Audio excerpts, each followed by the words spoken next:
Desvio de merenda, aqui no estado de São Paulo. Nós vamos conversar com o deputado estadual Carlos Gianazzi. Mas antes, o essencial. João Dória, o prefeito eleito de São Paulo, prometeu doar seu primeiro salário para uma associação de crianças defeituosas. Fora tudo, Dória é aquele que, durante a campanha, disse que ia extinguir diversas secretarias como a da pessoa com deficiência e mobilidade reduzida. São Paulo não merecia isso. Ou merecia? Onde está Michel Temer? Desde a prisão de Cunha, ele baixou a lei do silêncio no Planalto e desapareceu. Se Cunha falar, e vai falar, seu governo implode. E aí, pobre Marcela. Nem os patrocinadores do golpe imaginavam que Michel fosse tão ruim. Ele conseguiu dar detalhes sobre uma reunião com Putin que nunca teve no encontro dos BRICS da semana passada. Numa coletiva, descreveu um jantar inexistente. Falou que foi bem acolhido, coisa e tal. 2 dias depois, soube-se que Putin chamou para a cúpula em Goa os líderes de China, Índia e África do Sul e deixou o brasileiro no vácuo. Há um provérbio russo que diz o seguinte: você compraria um carro usado desse homem? Gilmar Mendes disse que o Bolsa Família é compra de voto e uma forma de eternização no poder. Gilmar Mendes sabe o que fala, porque já encontrou uma forma de se eternizar no poder sem precisar de voto. A entrevista de hoje é com o deputado estadual Carlos Gianazzi. Estou com o Kiko Nogueira do DCM aqui na Assembleia, exatamente na sala que tem a porta onde os estudantes secundaristas invadiram aqui, ocuparam, né? Como é que foi essa experiência? Olha, foi a melhor coisa que aconteceu nos 180 anos de Assembleia Legislativa. Foi uma ocupação vitoriosa que obrigou a Assembleia Legislativa a instalar uma CPI para investigar a máfia da propina da merenda escolar, porque em São Paulo foi organizada uma quadrilha constituída por deputados estaduais, deputados federais, secretários, ex-secretários do governo Alckmin, empresários e alguns funcionários para roubar o dinheiro da merenda escolar. Então, essa ocupação foi vitoriosa porque ela obrigou os deputados a assinar o pedido de CPI. Nós tínhamos 25 assinaturas. Após a ocupação, nós conseguimos 91 assinaturas. Algo raro, porque aqui é uma blindagem. A Assembleia Legislativa não passa de um puxadinho do Palácio dos Bandeirantes, entendeu? Então aqui não passa nenhuma CPI para investigar o governo. Aqui são 94 deputados, ele tem 74 na sua base de sustentação, que ele controla através da distribuição de cargos, de emendas parlamentares, de apoio. Ele faz a cooptação fisiológica, clientelista, e ele mantém essa base governista, que esmaga a oposição. A oposição só tem 17 hoje deputados aqui, contra os outros 70 e poucos. Por isso que ele consegue ter, historicamente, o PSDB. Isso vem desde Mário Covas, Alckmin 1, Serra, Goldman, depois Alckmin 2 e Alckmin 3 agora, né? Praticamente quem decide até o que entra em votação aqui na Assembleia Legislativa é o Palácio dos Bandeirantes. O senhor se sente, às vezes, fazendo parte de uma farsa?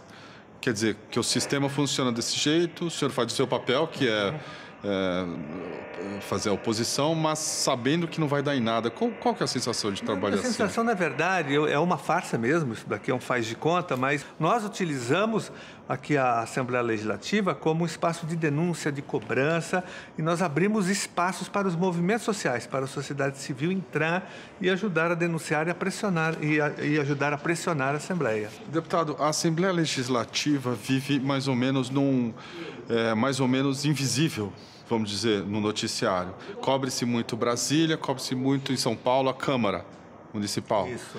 A Assembleia parece que não é notícia nunca. O senhor acha que isso vem da irrelevância da Assembleia ou vem de uma coisa proposital da mídia para esconder os malfeitos do governo Alckmin? Eu acho que são as duas coisas. Primeiramente, que a Assembleia Legislativa ela não entra na cena política do Estado. Ela é um instrumento, né, que tenta apenas legitimar e confirmar aqui os atos do governo do PSDB. Agora, ela tem a blindagem também da mídia, porque o Alckmin não é só blindado pela mídia, ele é blindado pela Assembleia Legislativa, pelo Tribunal de Contas, por setores do Judiciário, por setores do Ministério Público. Então, é uma blindagem total. em cima desse governo. Então ela se presta a isso, por isso que ela se torna irrelevante para o estado de São Paulo. Se ela for extinta hoje, ninguém vai sentir falta. O problema da Petrobras não ter investimento é que ela foi saqueada só pela corrupção.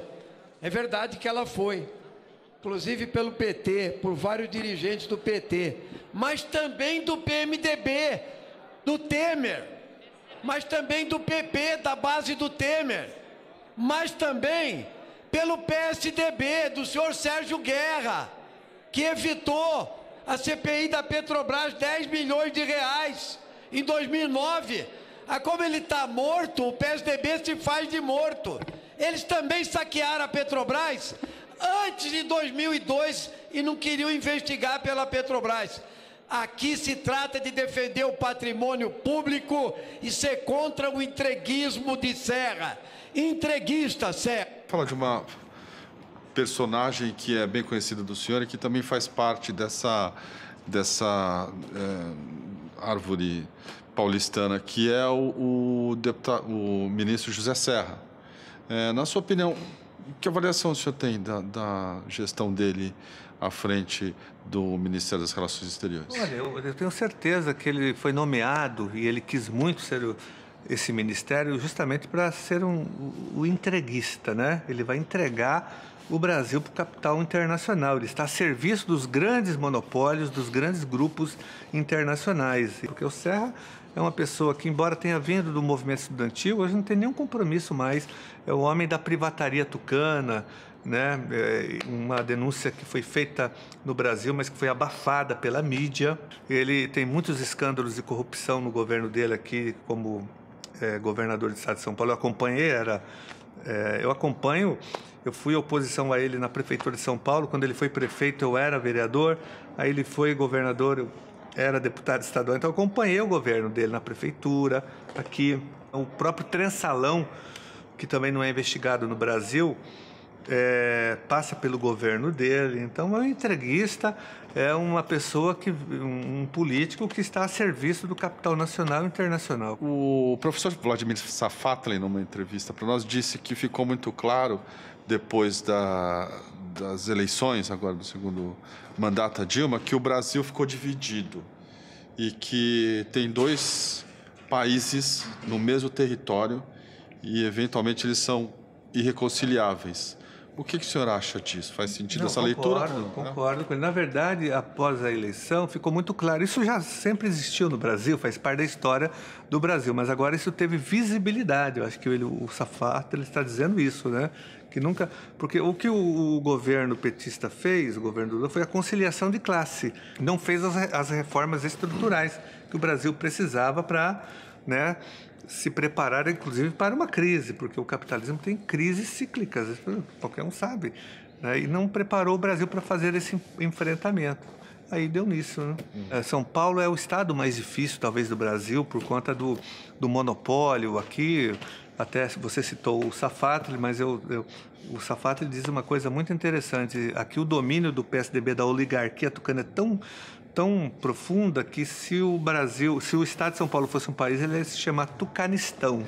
Tucanistão. Porque essa blindagem, né, da mídia empresarial, da Assembleia Legislativa, do Tribunal de Contas, setores do Judiciário, setores do Tribunal do MP, do Ministério Público, isso é tão profundo aqui, que o governo Alckmin é um governo muito ruim, o governo do PSDB é um governo incompetente, um governo que está destruindo a educação pública, está desmontando o Estado, né, que privatizou a saúde, que acabou com a água, né, até colocou em risco a sobrevivência de 42 milhões, mas ele sobrevive, né, porque ele tem essa proteção toda. Ele está privatizando tudo que ele encontra pela frente e recentemente foi aprovado um projeto aqui na Assembleia Legislativa, ainda nesse ano, privatizando parques estaduais, florestas estaduais e cavernas, né? E também o que existe dentro desses espaços.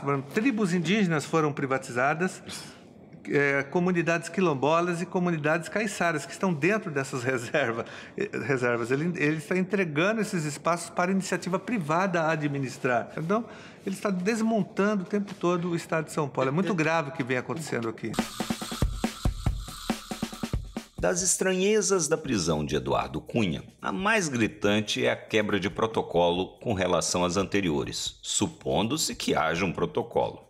Primeiro, não há um apelido genial, Operação Mal Parido, digamos.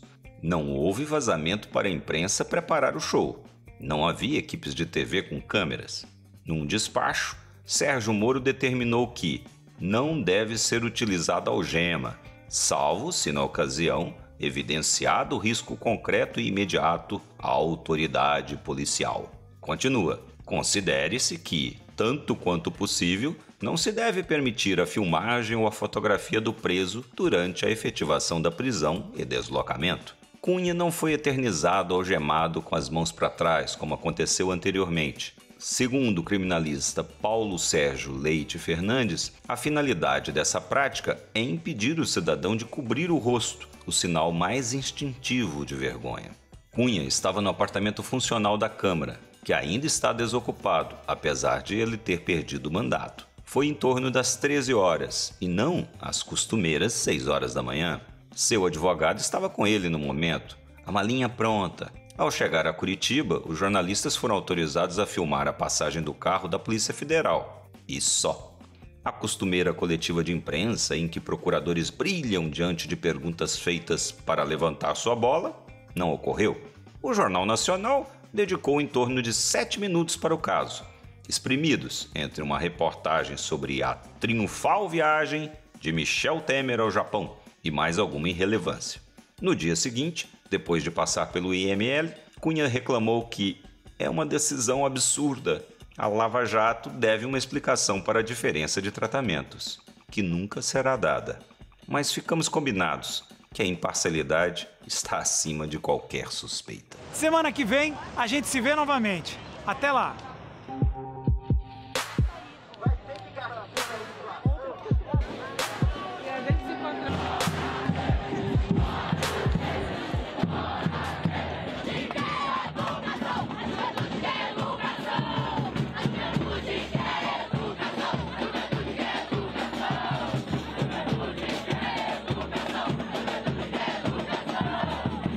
Todos os aspectos da educação, em todas as frentes, o governo está cortando verbas e está tirando direitos. Essa PEC vem para selar esse projeto, né? Vem para diminuir o investimento em educação, em saúde, em segurança, em previdência para os próximos 20 anos. É um absurdo isso. Quer mudar a educação? Tem que ter ocupação! Quer mudar a educação? Tem que ter ocupação!